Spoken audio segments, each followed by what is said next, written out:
All right, ladies and gentlemen, welcome to the very first ever live review of this channel. I am today going ahead and going to review the entire WWE Summerslam pay-per-view for 2020. Folks, this was a travesty. The Roman Reigns agenda is back in full swing. It is back in full swing, and it is running hot. Uh, we had this fucking show end with Roman Reigns attacking Bray Wyatt and Braun Strowman in the main event for the Universal Championship. Did we get any breathing room? Did we get anything, between the time we were going to find the inevitable with Roman Reigns facing Bray Wyatt and having Roman Reigns beat Bray Wyatt for the World Championship for SmackDown? Of course not. We're not going to get that. We're going to probably get this at Payback. And Bray Wyatt's reign is going to last for one fucking week. That's pretty sad in itself. We got to see Sasha Banks, again, unable to defend a championship at least once. Asuka wins the Raw Women's Championship here tonight. Not discrediting the match or anything. It was a decent match nonetheless. But at the end of the day, guys, that was a load of bullshit. Now, granted, this will lead to the possibility of Sasha Banks and Bayley competing over the SmackDown Women's Championship, but I would have been an all-out unification match between Banks and Bayley to determine who is the best out of the group, out of their tag team group, their duo. And that would have been something I would have been okay with, but I'm not going to shit all over it. Asuka put in a really good match with Sasha Banks, and at the end of the day, we got to see Asuka actually this time earn the right to be the women's champion on Raw. But yeah, the WWE Championship match, folks, it was a joke. A complete and utter joke. The subtitle of SummerSlam is "You'll Never See It Coming." What was I supposed to not see coming? Roman Reigns appearing out of nowhere? Was that supposed to be something I wasn't supposed to see coming? Because quite frankly, guys, it doesn't shock me one single bit.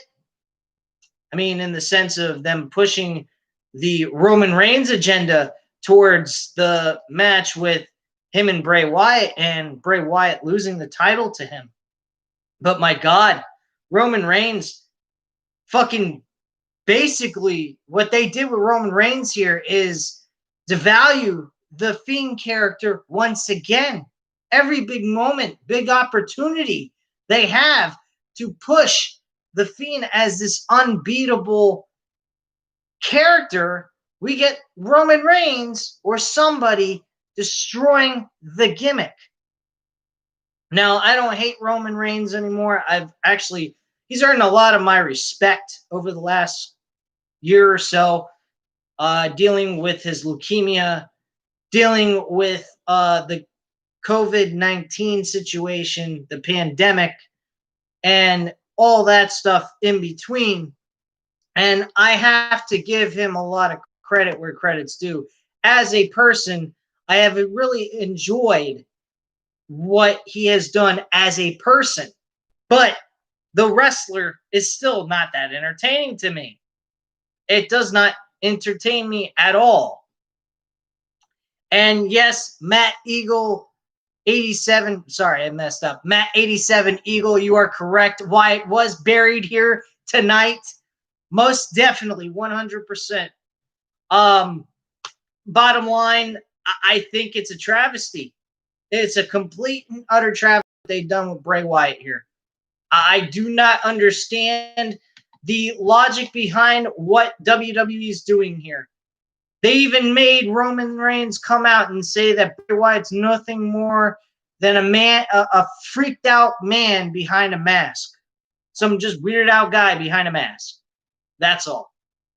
The only thing they could gain respect from me is that The Fiend destroys Roman Reigns in their matchup, probably coming up at Payback. That's the only good thing that could come out of this whole situation. I'm totally against what they did here tonight. Totally against it. So let's just get right into it. We'll go right into the pre-show match, which I actually did not watch. I don't watch the pre-show, but apparently Apollo Crews faced MVP and defended his United States Championship. It wasn't actually on the main card. Excuse me, I'm getting tongue-tied here. This match was not on the main card, though. This was on the pre-show, which was actually built up week after week after week going into SummerSlam, and it was put on a pre-show. I think that's fucking dreadful. But whatever.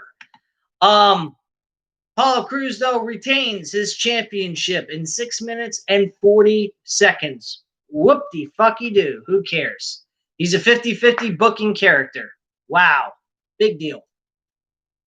We kickstart the show with Bayley defending the SmackDown Women's Championship against Asuka.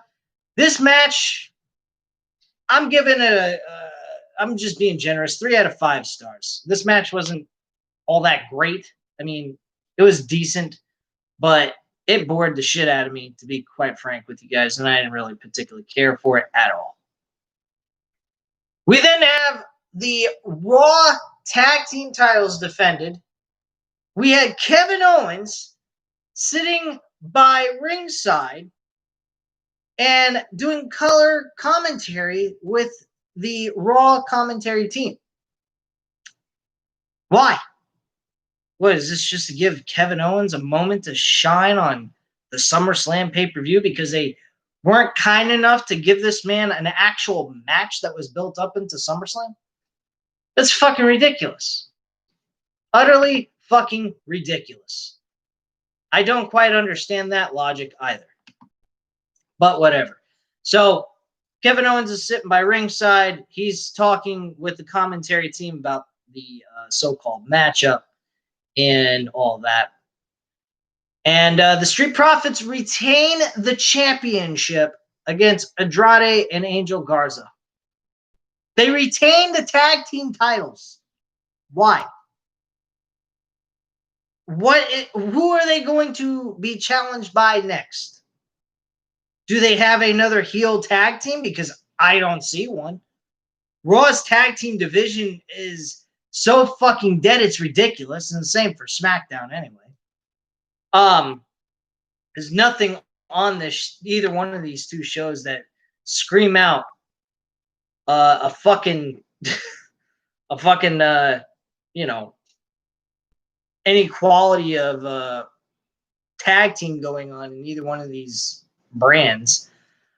Sorry about the distraction, guys. I'm seeing some more comments being made. I do have another person watching as well. If you'd like to comment on anything I have to say in the review, by all means, go ahead. Matt 87 Eagle is definitely taking it upon himself to say a lot here. Talking about KO can't wrestle anymore. Give the man a match. Totally agree on that one, Matt. Totally agree. You'd have thought maybe Seth Rollins would have gotten the match with him, and we would have built up to something like that. Instead, we get Kevin Owens losing to fucking Randy Orton on a not SummerSlam. What the fuck am I talking about? Sorry. You got Randy Orton beating Kevin Owens on a typical Monday night event. Wow. Big whoop. So that's what we Kevin Owens. The ability to talk on a microphone and talk on commentary. Gee, I wonder, is he becoming the new Samoa Joe? In case Samoa Joe decides to leave? He probably will. Everybody seems to be leaving this fucking company. But yeah, he announces after the match is over. And by the way, Montez Ford did an amazing 5-star frog splash that he twisted his body all the way around and landed. I think you would say he did a 180 frog splash on his opponent, which I believe was Andrade, and he pinned him for the 1, 2, 3. Very impressive move there. I got to give him credit. I'm pretty sure Rob Van Dam was smiling if he happened to see that match. But yeah, Kevin Owens went ahead and mentioned after the match was over that he will be having the KO show talking with Aleister Black. This should be very interesting. Speaking of people that are going to be showing up on Monday Night Raw tomorrow night, we got good old Keith Lee, the Limitless, the man who just came off a humongous loss to Karrion Kross, who is technically injured, but yet is being placed on Monday Night Raw instead of possibly continuing where they left off with his NXT World Championship run. Very smart move by you, WWE. Very smart move. Really stupid. Really fucking stupid. I don't understand what would be the point of putting him on Monday Night Raw now after he just lost the NXT World Championship. I don't see you doing that with Adam Cole. So why do it with Keith Lee? Don't get it. I do not get this company worth a damn. I really don't. Mandy Rose defeats Sonya Deville in a no disqualification. Loser leaves WWE. Now, anyone knew this was coming. I don't know if Sonya Deville is actually retiring from professional wrestling. If that is the case, I do wish her a lot of luck in any other projects in her career that she would like to pursue outside of professional wrestling. So if that is the case, good luck to her, and it was nice seeing you. Mandy Rose wins in 10 minutes. This matchup was, the build towards it was good. The match did not deliver whatsoever. Going back to Street Profits defeating Andrade and Angel Garza, this is a 2.5 out of 5 stars. Mandy Rose and Sonya Deville's match is a 2 out of 5 stars. And that's about it. Seth Rollins facing Dominic Mysterio in a street fight. Got to admit, this was probably the better match on the entire card outside of Asuka and Sasha Banks' Raw Women's Championship match. That was pretty damn good. But Seth Rollins versus Dominic Mysterio, I have to admit, was a very, very good match in the sense of storytelling. They did a fantastic job with the emotions that Rey Mysterio was going through, handcuffed to the fucking rope, watching his son get destroyed. Then also possibly watching Seth Rollins go after Rey Mysterio's wife was just fucking fantastic. Heel-like characteristics all around. I absolutely enjoyed watching Seth. He did a fantastic job here tonight. I thought that was great. Very good stuff. So yeah, Seth Rollins, of course, won this match by a curb stomp. Anyone who thought differently, you'd have to be out of your mind. So Seth Rollins wins this match. I'm giving it a 4 out of 5 stars. Very decent matchup overall. I'm very satisfied with what they had to offer here and provide. So let's go right into the Raw Women's Championship between Asuka and Sasha Banks. Of course, I already mentioned Asuka wins the match, defeats Sasha Banks, and by submission, no less. She puts her in the rear naked choke maneuver that Asuka delivers every single match, and she ends up tapping out. I didn't particularly care for this very much. I didn't want to see Sasha Banks lose by submission. That's one thing I don't think we should have seen. But at this point, what are you going to do? We have no control over it. Only Vince McMahon has control over this wonderful piece of shit show, and he's doing a fantastic job, as you may tell. That's just sarcasm. I hope you understand that it was sarcasm. All right, Matt, 87 Eagle, has to say Keith Lee gets that all-important demotion to Monday Night Raw boredom. Yeah, Matt, I have to agree. Definitely have to agree that is going to be boredom at its finest. Keith Lee is not going to amount to shit on Monday Night Raw. He is going to become an Aleister Black catering guy.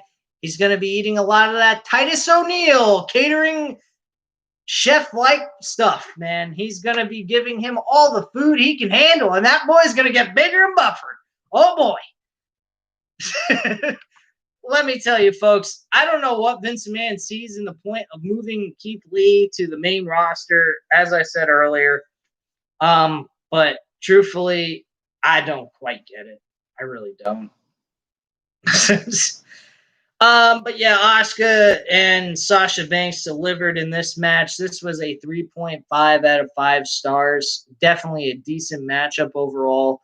Found it very entertaining, but at the end of the day, Sasha Banks lost again in her first ever title defense. She is yet to have a successful title defense. She's a one-hit wonder, winning championships and then losing them immediately afterwards, being a transitional champion. She is worse than Edge ever was in his career, and he wasn't exactly the best at maintaining his championship reign the way he was portrayed on WWE television.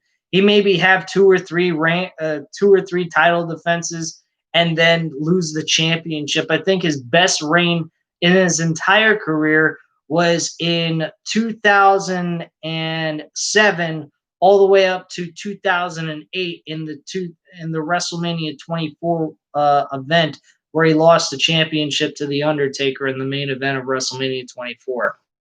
Other than that, he never had a very successful title defense reign in his career. It was all based on what he could provide the audience and give people to entertain them through his actions, what he would do to screw others over to get the championship and find other ways to retain it.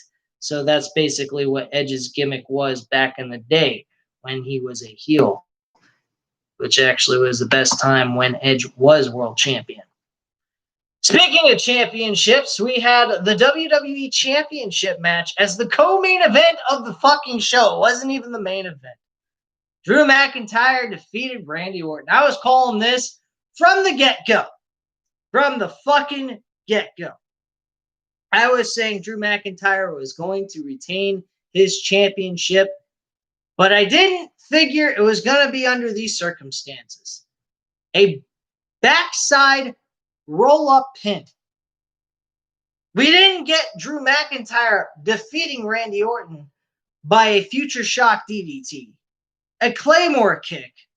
We didn't even get to see Randy Orton perform an RKO or a punt kick on Drew McIntyre. We saw a backside roll-up pin by Drew McIntyre for him to retain the championship, but yet Randy Orton can kick out a future shock DDT, but he can't kick out of a backside roll-up pin. Where's the fucking logic? Would you please tell me? It wasn't like Randy Orton was stunned or anything. He was countered from an RKO into a backside roll-up pin. Can someone please tell me how that makes any logical sense? Because I don't see it. I was laughing at the last two matches of this show because, quite frankly, this was a fucking abomination of a SummerSlam main event of these two matches. These were supposedly main event matches, and they ended up being trash. 100% trash. Okay, so Matt 87 Eagle has to say, now predict the winning numbers for Florida's lottery. Dude, if I could do that, I'd be a fucking millionaire. I wouldn't even be here on YouTube TV. Okay? Well, not YouTube TV, but you get what I mean. Doing a live stream of fucking SummerSlam. I wouldn't even give a shit about SummerSlam. I wouldn't give a shit about WWE in general. Okay? If I had $1 million, I'd be probably creating my own small independent wrestling company instead of doing this shit. Not saying that this to me is a hobby, but quite frankly, this show was a fucking joke. I mean, I keep repeating myself over and over again. I sound as crazy as Vince McMahon, okay? But bottom line, I personally, I don't get the logic here, what he did. Really, this is just dumbfounding. Drew McIntyre wins by a backside roll-up pin and counters an RKO. Counters an RKO. Unfucking believable. And then in the main event, The Fiend wins the match. The Fiend wins the match against Braun Strowman in a false count anywhere match for the Universal title. By the way, that was my roommate. He was heading to bed, so he was just letting me know. Whatever. Anyway, Fiend wins his matchup against Braun Strowman, as I already mentioned earlier. And that was it. Roman Reigns comes out, kicks his ass, kicks Braun Strowman's ass, and the Roman Reigns agenda begins.